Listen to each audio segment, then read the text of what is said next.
Hi everyone, my name is Sarah Bloom and I am an artist and teacher here in Philadelphia. Today I'm going to be giving you a virtual tour of the new show at the Arthur Ross Gallery titled Many Voices, Many Visions. At the end of the tour, I'm going to be giving you some instructions on how to do your own self-portrait art project, just like one of the artworks that we'll look at from the show. So let's get started. The first piece that I wanted to look at is by a photographer named Bruce Davidson. We have a couple of photographs by Davidson in the show, but I wanted to focus on this one titled Arrest of a Demonstrator from 1962.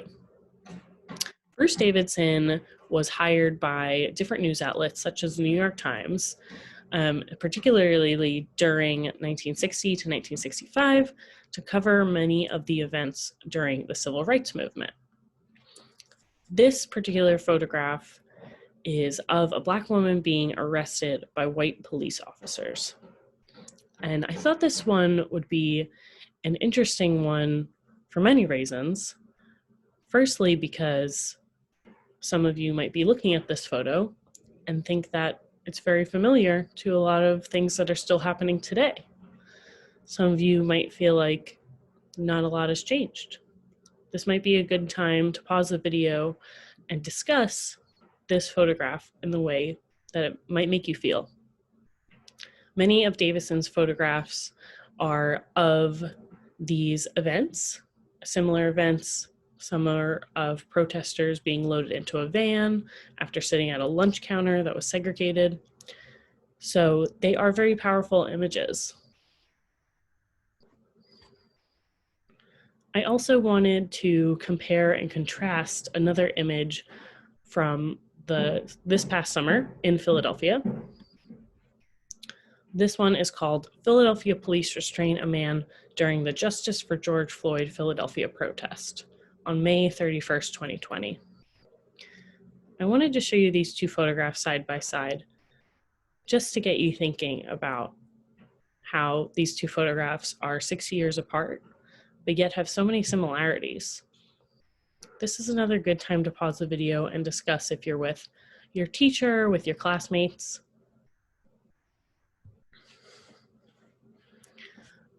Another important aspect about Davidson's work is that he really wanted to try to capture exactly what was happening and not put too much of his own personal bias on the situation. When he was asked if he was an activist based on his photographs of the Civil Rights Movement, he stated, "I'm a photographer. I take pictures." I think that's worth noting because on the picture of the left by Davidson, he's really trying to document exactly what's happening. And the picture on the right kind of serves the same purpose. The photographer was also hired in this situation by a different news outlet, but still for the purpose of documenting events.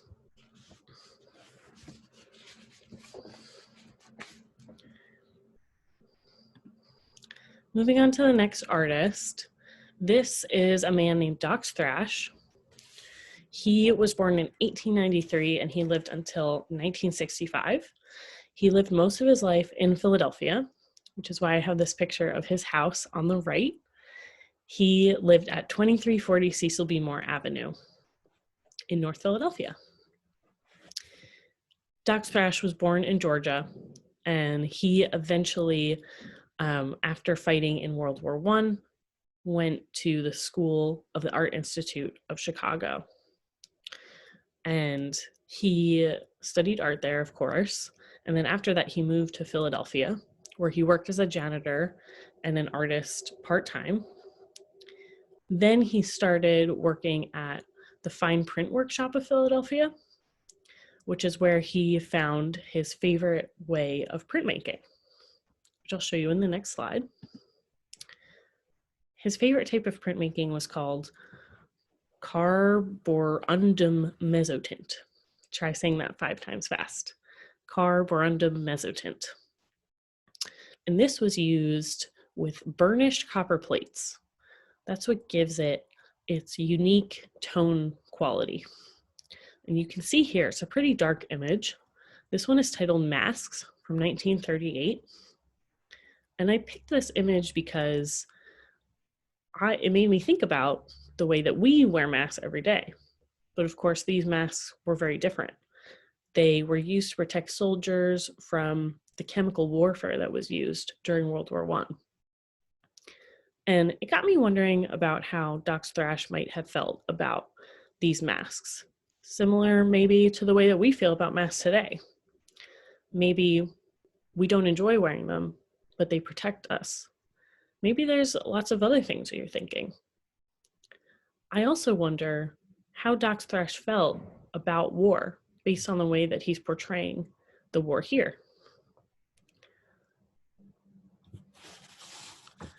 Another interesting fact about Dox Thrash is that he actually took night classes at what is now called Fleischer Art Memorial in South Philadelphia. Some of you may have heard of it or even taken classes there.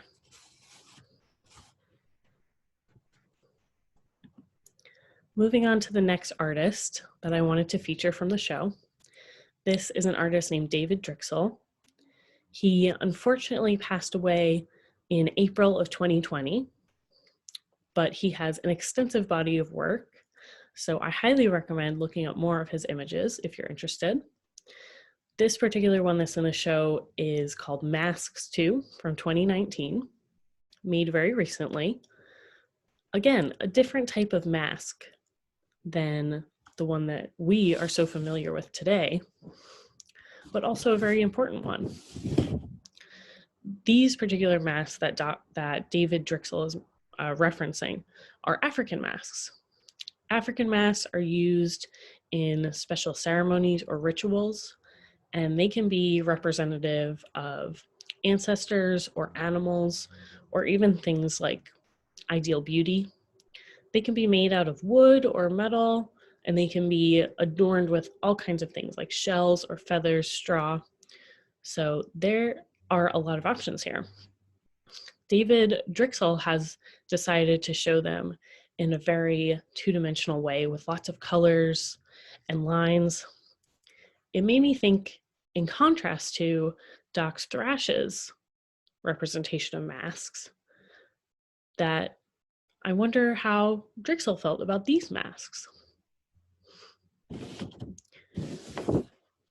David Drixell was an artist, a scholar, and a curator, and he was born in Eatonton, Georgia. His parents and grandparents were artists as well, and he made paintings, sculptures, collage, printmaking, mixed media often, and he would paint and draw things from African masks to his vacation home in Maine. And I even have a photograph here of him in his studio in his home in Maine, which he was so fond of. So the next artist that I wanted to show you is a woman named Judy Giles. She lived from 1944 until 2020. And in 1998, she actually moved to Philadelphia. So she spent a decent amount of time here, another Philadelphian. And Judy Giles got into photography by photographing her son shortly after he was born and making journal entries about the things that her and her son would do together.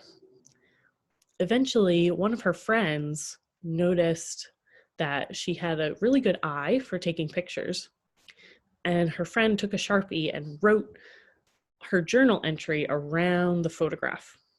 So the image and the words were together at once. She had never thought to do that before, but she was so inspired that many years later, she eventually went on to make a project called the Fourth Grade Project, which we have an image from in the show. To make the Fourth Grade Project, she interviewed 300 students all around the world, but she originally started at a school in Philadelphia called the George Washington Elementary School, which is in South Philadelphia, which you may also have heard of. And when she started interviewing the students there, she asked them 3 questions. She asked them, who do you live with? What do you wish for? And what do you worry about? I have some examples here of some of the students' answers. You can see that these 4th graders had a lot on their mind. I'm sure you as a 5th or 6th grader also have a lot on your mind. And we get a really good idea of the kind of things that these kids are thinking about, even though we can't see their faces. She's choosing to photograph them from behind, so their identity is not necessarily revealed, but we still learn a lot about them. I thought it would be really fun and interesting if we made our own self-portraits in the style of Judy Giles. Instead of the 3 original questions that Judy proposed, I have 3 new ones for you to answer. The first one is, what was the worst thing about the year 2020? I'm sure there are a lot of things that we didn't like about this past year. The second thing was, what was the best thing about 2020? What was the silver lining that got you through a very different and at times challenging year?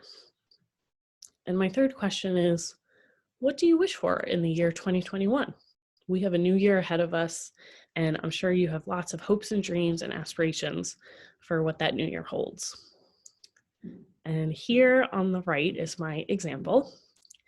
I am standing in my kitchen because I love to cook and bake, something that's very important to me. And I've chosen to photograph myself from behind again, just like Judy Giles did, but I haven't included my entire body.